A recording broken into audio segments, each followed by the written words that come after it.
જૂનાગઢ ખાતે ભેંસણ વિસાવદરના 400 ખેડૂતોના ખાતામાંથી કરોડો રૂપિયાનો ભ્રષ્ટાચારના મામલે ગોપાલ ઇટાલિયાને સાથે રાખીને ધી જૂનાગઢ સહકારી જિલ્લા બેંકના સીઈઓને આપ્યું આવેદનપત્ર। જૂનાગઢ ખાતે ભેંસાણ વિસાવદરના 400 ખેડૂતોના ખાતામાંથી કરોડો રૂપિયાનો ભ્રષ્ટાચારના મામલે ગોપાલ ઇટાલિયાને સાથે રાખીને ધી જૂનાગઢ સહકારી બેંકના સીઈઓને આપ્યું આવેદનપત્ર। જૂનાગઢ ખાતે ભેંસાણ વિસાવદર તાલુકાના અલગ અલગ ગામોના ખેડૂતો સાથે સહકારી મંડળીઓ દ્વારા કરવામાં આવેલી છેતરપિંડી બાબતે આમ આદમી પાર્ટીના નેતા ગોપાલભાઈ ઇટાલિયા દ્વારા ધી જૂનાગઢ જિલ્લા સહકારી બેંક લિમિટેડ ખાતે મોટી સંખ્યામાં ખેડૂતો સાથે બેંકના સીઈઓને રજૂઆત કરવામાં આવી હતી અને તમામ બાબત પાછળ બીજેપીના મોટા માથાઓ તેઓના હાથ હોવાથી જેના વિરોધમાં કોઈ કાર્યવાહી નથી થઈ ને નાની માછલી એટલે કે મંત્રી અને પ્રમુખો વિરુદ્ધ કાર્યવાહી કરાઈ છે। ગોપાલ ઇટાલિયાએ કહ્યું કે આ ગરીબ ખેડૂતોના લોહી અને પરસેવાના પૈસા ખાધા છે જેને અમે મૂકીશું નહીં, જેમાં ભેંસાણના ઘણા ગામોનો સમાવેશ થયો છે। જ્યારે ગરીબ ખેડૂત માથે બીજાને લઈને પરેશાન છે અને બેંકોના મંત્રી અને પ્રમુખો જામીન ઉપર છૂટીને મોજ કરે છે, તો હવે જોવાનું એ રહ્યું કે શું પગલાં લેવાય છે।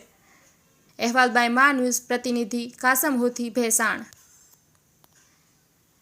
ભેંસાણ પંથકના અલગ અલગ ગામ વાંદરવડ, છોડવડી, નાની ધારી ગુંદાળી, મોટી ધારી ગુંદાળી, મેંદપરા, એ સિવાય અનેક ગામો જે છે, આ ગામોમાં જિલ્લા મધ્યસ્થ સહકારી બેંકની મિલીભગતથી ગામની મંડળી કે જૂથ મંડળી દ્વારા કરોડો રૂપિયાનું ખેડૂતોના નામે ખેડૂતોના ખાતામાં કૌભાંડ કરી કરોડો રૂપિયા ખાઈ ગયા અને ખેડૂતોના ખાતામાં ખોટા બોજા પાડવામાં આવ્યા, ખેડૂતોને નોટિસો આપીને હેરાન કરવામાં આવ્યા, ખેડૂતોને ફોન કરીને ધમકી આપવામાં આવી।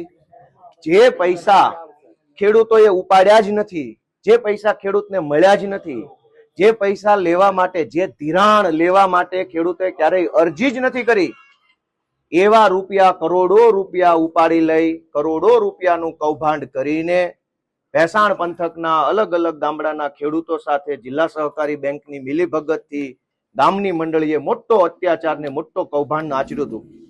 છેલ્લા 2-2.5 વર્ષથી ભેંસાણ પંથકના ખેડૂતો હેરાન થાય છે।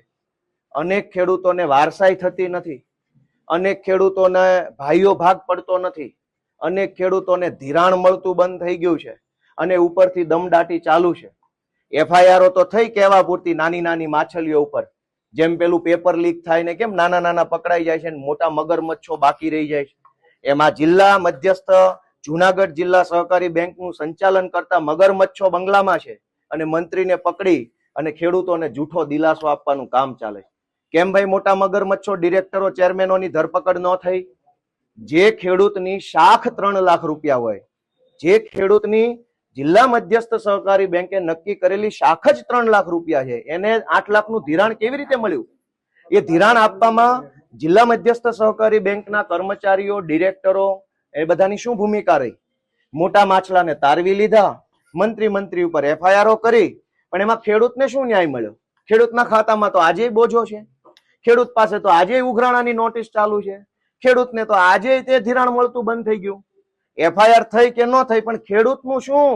ખેડૂતને તો કોઈ ફાયદો ન થયો।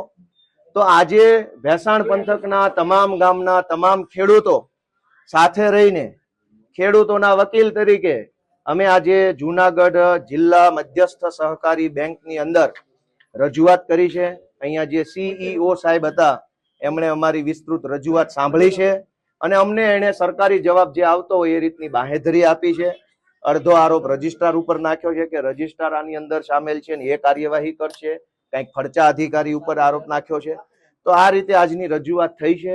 મને આશા છે, વિશ્વાસ છે અને હું વિનંતી પણ કરું છું કે જૂનાગઢ જિલ્લા સહકારી બેંક જે છે એ ખેડૂતો સાથે ન્યાય કરે, કેમ કે ખેડૂતોને પૈસા ઝાડ ઉપર નથી ઉગતા, લોહી રેડે, પરસેવો રેડે, આખું ઘર ખેતરના તડકામાં તપે, રાતના અંધારામાં સિંહ કે દીપડા જેવા હિંસક પ્રાણીઓના જોખમ સામે ખેતી કરે, ત્યારે 2 લાખ કે 5 લાખ કે 10 લાખનું ધાન પાકે છે, ત્યારે જણસ આવે છે।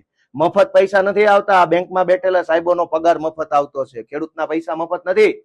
તો હું આશા રાખું છું, વિનંતી કરું છું કે ખેડૂતો સાથે વહેલી તકે ન્યાય થશે અને ખેડૂતોને જે કાંઈ ખોટી રીતે આ એમની સાથે જે પૈસાનું કૌભાંડ થયું છે એમાં વહેલી તકે એમને કાર્યવાહી કરી ન્યાય આપવામાં આવે.